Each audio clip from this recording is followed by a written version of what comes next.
ایک دن آپ صلی اللہ علیہ وسلم نے اپنے گھر سے باہر تشریف لائے. عید کا موقع تو نہیں تھا، عام نارمل دن تھے.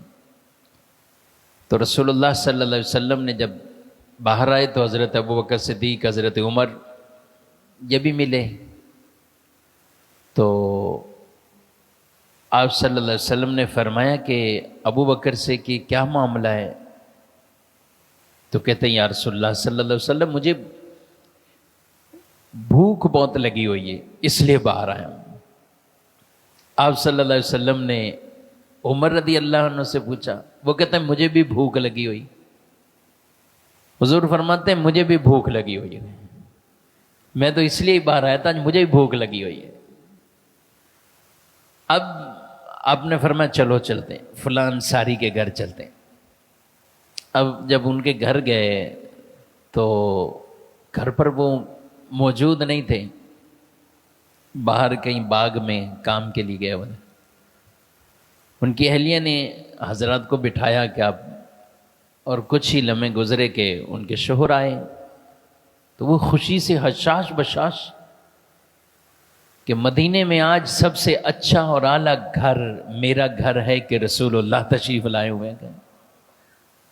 بس اتنی خوشی ان کو کہ وہ جلدی جلدی کچھ پھل، انگور، کھجوریں وغیرہ حضور اسلام اور مہمانوں کے سامنے رکھیں، اور فوراً کہتے ہیں کہ میں کسی بکری کو ذبح کرتا ہوں. چھری اٹھائی اور بکری کی طرف. تو آپ صلی اللہ علیہ وسلم نے فرمایا کہ کسی دودھ والی بکری کو نہ کرنا. تو ٹھیک ہے یا رسول اللہ. انہوں نے ذبح کی. اور عرب کے لوگ تھے وہ اس حوالے سے کمال والے لوگ ہیں، یعنی ان کے اندر اتنی تیزی ہوتی تھی ان کاموں میں. اور ایک نماز سے دوسری نماز کے وقت میں بعض اوقات اونٹ ذبح کر کے اس کا گوشت بھی پکا لیتے تھے. اونٹ نہر کرتے، گوشت پکا لیتے. اب جب یہ ہوا تو کہا کہ ذبح کیا بکری کو، گوشت بنایا، سامنے رکھا.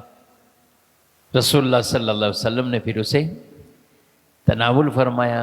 حضرت ابوبکر صدیق، حضرت عمر رضی اللہ تعالیٰ عنہ. آپ صلی اللہ علیہ وسلم نے ایک بات ارشاد فرمائی. بعد میں فرمایا ابو بکر اور عمر، اللہ نے یہ نعمت جو دی ہے نا، اس کے بارے میں بھی قیامت کے دن سوال ہوگا، پوچھا جائے کہ بھوک کی حالت میں تھے، اللہ نے تمہیں کھانا کھلایا ہے، اللہ نے تمہیں کھانا کھلایا، سیر ہو کر تم واپسی آئے ہو، تو یہ بھی اللہ کی نعمتوں میں سے ہے.